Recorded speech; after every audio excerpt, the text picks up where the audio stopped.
ಆತಂಕ ಎಲ್ಲಿದೆ ಇವ್ರೆ? ಅವರಿಗೆ ನಾನು ಅದೇ ಹೇಳೋದು, ಇವ್ರೆ ಸಾಮಾನ್ಯ ಪ್ರಜ್ಞೆ ಇದ್ದು ಮಾತಾಡಿದ್ರೆ ನಾವು ಮಾತಾಡಬಹುದು.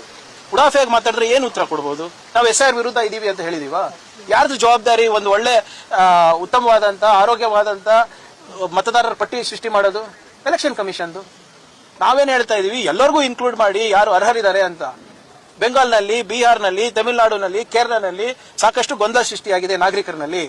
ಹಾಗಾಗಬಾರ್ದು ಅಂತ ಕೇಳತ್ತಪ್ಪ. ನಾನು ಹೇಳ್ತಾ ಇದ್ದೀನಲ್ಲ, 12 ಪ್ರಶ್ನೆಗಳಲ್ಲಿ ಯಾವ ಪ್ರಶ್ನೆ ಇಲ್ಲಾಜಿಕಲ್ ಇದೆ, ಅನ್ಕಾನ್ಸ್ಟಿಟ್ಯೂಷನಲ್ ಇದೆ, ಇಲ್ಲಿಗಲ್ ಇದೆ ಹೇಳ್ಬಿಡ್ಲಿ ನಮ್ಗೆ. ನಾವು ತಯಾರಿದ್ದೀವಿ. ಏನ್ ಇವ್ರೊಬ್ರಿಗೆ ಗೊತ್ತಾ ಕಾನೂನು? ಇವ್ರೊಬ್ರಿಗೆ ಗೊತ್ತಾ ಸಂವಿಧಾನ? ಆಮೇಲೆ ನಮ್ಗೆ ಏನಾದ್ರು ಅನುಮಾನ ಇದ್ರೆ ನಾವು ಎಲೆಕ್ಷನ್ ಕಮಿಷನ್ ಕೇಳಬಾರ್ದಾ? ಏನ್ ಬಿಜೆಪಿ ಕಚೇರಿಗೆ ಹೋಗಿ ಕೊಡ್ಬೇಕಾ ನಾವು ಲೆಟರ್ಗಳು? ಯಾರು ಮಾಡ್ತಾ ಇದಾರೆ, ಯಾರು ಜವಾಬ್ದಾರಿ ಇದ್ದಾರೆ ಅವ್ರ ಹತ್ರ ನಾವು ಕೊಟ್ಟಿದೀವಿ. ಉತ್ತರ ಕೊಡೋದವ್ರು. EC ಪ್ರಶ್ನೆ ಕೇಳಿದ್ರು ಬಿಜೆಪಿ ಅವರು ಉತ್ತರ ಕೊಡ್ತಾರೆ, RSS ಪ್ರಶ್ನೆ ಕೇಳಿದ್ರು ಬಿಜೆಪಿ ಉತ್ತರ ಕೊಡ್ತಾರೆ. ಅವ್ರ ಪಕ್ಷದ ಬಗ್ಗೆ ಬಿಟ್ರೆ ಇನ್ನೆಲ್ಲದ ಬಗ್ಗೆ ಅವರೇ ಉತ್ತರ ಕೊಡ್ತಾರಲ್ಲ. ಅಡ್ಡ ಮತದಾನ ಹೇಗಾಯ್ತು ಅಂದ್ರೆ ಗೊತ್ತಿಲ್ಲ ಅಂತಾರೆ, ಯಾರ್ಯಾರು ಮಾಡಿದ್ರು ಅಂದ್ರೆ ಗೊತ್ತಿಲ್ಲ ಅಂತಾರೆ. ಸದಾನಂದ ಗೌಡ್ರದ್ದು ನಿನ್ನೆ ಆಡಿಯೋ ಬಂತಲ್ಲ, ಚೇಂಜ್ ಮಾಡ್ತಾರಂದ್ರೆ ಗೊತ್ತಿಲ್ಲ ಅಂತಾರೆ. ECಗೆ ಮಾತಾಡಿದ್ರೆ ಇವ್ರು ಉತ್ತರ ಕೊಡ್ತಾರೆ, RSS ಮಾತಾಡಿದ್ರೆ ಇವ್ರು ಉತ್ತರ ಕೊಡ್ತಾರೆ. ಇದು ವಿಚಿತ್ರ ಅಲ್ವಾ ಇದು? ನನ್ಗೆ ಗೊತ್ತಿಲ್ಲ ಇವ್ರೆ, ನೀವೇನ್ ಹೇಳಿದ್ರೆ ಅದೇ ಹೇಳ್ತಾರೆ. ಮತ್ತೆ ಇದಕ್ಕೂ ಕೋರ್ಟ್ ಸಮನ್ಸ್ ಬರುತ್ತೆ ನನಗೆ. ನಿನ್ನೆ ನಿಮ್ಮ ಸುದ್ದಿವಾಹಿನಿಗಳಲ್ಲಿ ಏನ್ ಬಂದು ಅದೇ ಹೇಳ್ತಾ ಇರೋದು ನಾನು. ಈಗ ಯಾರನ್ನ ಕೇಸ್ ಕೊಟ್ರೆ ತಗೊಂಡು ಅದಕ್ಕೆ ನಾನು ಸ್ಪಷ್ಟವಾದಂತ ಉತ್ತರ ಕೊಡ್ತೀನಿ. ಈಗ ನಿಮ್ಮ ಹೋಮ್ ಮಿನಿಸ್ಟರ್ ನಾನೇ.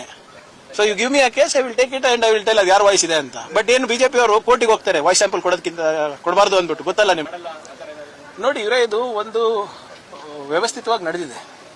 ನೀವು ಸ್ವಲ್ಪ ಗಮನಿಸಬೇಕಾಗಿರುವಂತ ವಿಚಾರ ಇದು. ಈ ಸರ್ಕಾರ ಏನಿದೆ ಕೇಂದ್ರದಲ್ಲಿ, ಇವರು ಚುನಾವಣೆ ಆಯೋಗವನ್ನ ಅವರ ಕೈಗೊಂಬೆ ಮಾಡ್ಕೊಳ್ಳಿಕ್ಕೆ ಮಾಡಿದ್ದಾರೆ ಕೂಡ. ಹೌದು, ಮೊದಲು ಏನ್ ಮಾಡಿದ್ರು ಇವರು? Chief election commissioner selection panel ನಲ್ಲಿ ಚೀಫ್ ಜಸ್ಟಿಸ್ ಆಫ್ ಇಂಡಿಯಾ ಇದ್ರು, ಅವರನ್ನ ತೆಗೆದು ಒಂದು ಕ್ಯಾಬಿನೆಟ್ ಮಿನಿಸ್ಟರ್ ಮಾಡ್ಕೊಂಡ್ರು. ಅಂದ್ರೆ ಯಾರೇ ಆಯ್ಕೆ ಮಾಡಿದ್ರು ಕೂಡ 3 ಜನರಲ್ಲಿ ಆ ಪ್ಯಾನೆಲ್ ಮೋದಿ ಅವ್ರ ಮಾತು ಕೇಳಬೇಕು ಅಂತ. ಚೀಫ್ ಎಲೆಕ್ಷನ್ ಕಮಿಷನ್ ಫಸ್ಟ್ ಆಯ್ಕೆಯ ಪ್ರಕ್ರಿಯೆಯನ್ನ ಬದಲಾವಣೆ ಮಾಡಿದ್ರು. ಅದಾದ್ಮೇಲೆ ಏನ್ ಮಾಡಿದ್ರು? 80 ಜನ MP ಗಳನ್ನ ಸಸ್ಪೆಂಡ್ ಮಾಡಿಬಿಟ್ಟು ಈ ಚೀಫ್ ಎಲೆಕ್ಷನ್ ಕಮಿಷನರ್ ಅವರಿಗೆ ಜುಡಿಷಿಯಲ್ ಇಮ್ಯುನಿಟಿ ಕೊಡಿಸಿದ್ರು. ಅಂದ್ರೆ ಅವರು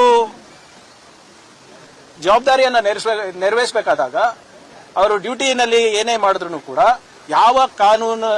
ಯಾವ ಕೋರ್ಟ್ ಅಥವಾ ಯಾವ ಕಾನೂನು ಅಡಿನಲ್ಲೂ ಅವರಿಗೆ ಪ್ರಶ್ನೆ ಮಾಡಬಾರದು ಅಂದ್ಬಿಟ್ಟು ಜುಡಿಷಿಯಲ್ ಇಮ್ಯುನಿಟಿ ಕೊಡಿಸಿದ್ರು. ಅದಾದ್ಮೇಲೆ SIR ತಂದ್ರು. SIR ಅನ್ನ ಪ್ರಯೋಗ ಮಾಡಿದ್ರು. ಇಲ್ಲಿ ಕೇರಳನಲ್ಲಿ, ಬಿಹಾರ್ನಲ್ಲಿ, ತಮಿಳುನಾಡಿನಲ್ಲಿ. ಅಲ್ಲೆಲ್ಲ ಕೆಲವು ಲೋಪಗಳು ಕಂಡು ಬಂತು. ಬೆಂಗಾಲ್ನಲ್ಲಿ ಒಂದು ಕಾನೂನು ತಂದ್ರು, ಏನಂತ? ಲಾಜಿಕಲ್ ಡಿಸ್ಕ್ರಿಪೆನ್ಸಿ ಅಂತ. ಆ ಲಾಜಿಕಲ್ ಡಿಸ್ಕ್ರಿಪೆನ್ಸಿಯ ಅಡಿನಲ್ಲಿ ಎಲ್ಲರಿಗೂ ತೆಗೆದುಬಿಟ್ರು. ಟ್ರಿಬ್ಯುನಲ್ ಸೆಟಪ್ ಮಾಡಿದ್ರು. ಟ್ರಿಬ್ಯುನಲ್ನಲ್ಲಿ ರಿಟೈರ್ಡ್ ಸುಪ್ರೀಂ ಕೋರ್ಟ್ ಜಡ್ಜ್ ಹಾಕಿದ್ರು. ಸುಮಾರು 1 ಕೋಟಿ ಅರ್ಜಿಗಳು ಇದಕ್ಕೆ ಹೋದ್ವು. ಕ್ಷಮಿಸಬೇಕು, 27 ಲಕ್ಷ ಅರ್ಜಿಗಳು ಟ್ರಿಬ್ಯುನಲ್ಗೆ ಹೋದ್ರು. ಆ ಸುಪ್ರೀಂ ಕೋರ್ಟ್ ನ್ಯಾಯಾಧೀಶರು ಯಾರಿದ್ರು ರಿಟೈರ್ಡ್, ಅವ್ರು ರಾಜೀನಾಮೆ ಕೊಟ್ಬಿಟ್ಟು ಇದು ಮಾಡ್ಲಿಕ್ಕೆ ಆಗಲ್ಲಪ್ಪ, ಇದು 4 ವರ್ಷ ಬೇಕು ಅಂತ ಹೇಳಿದ್ರು.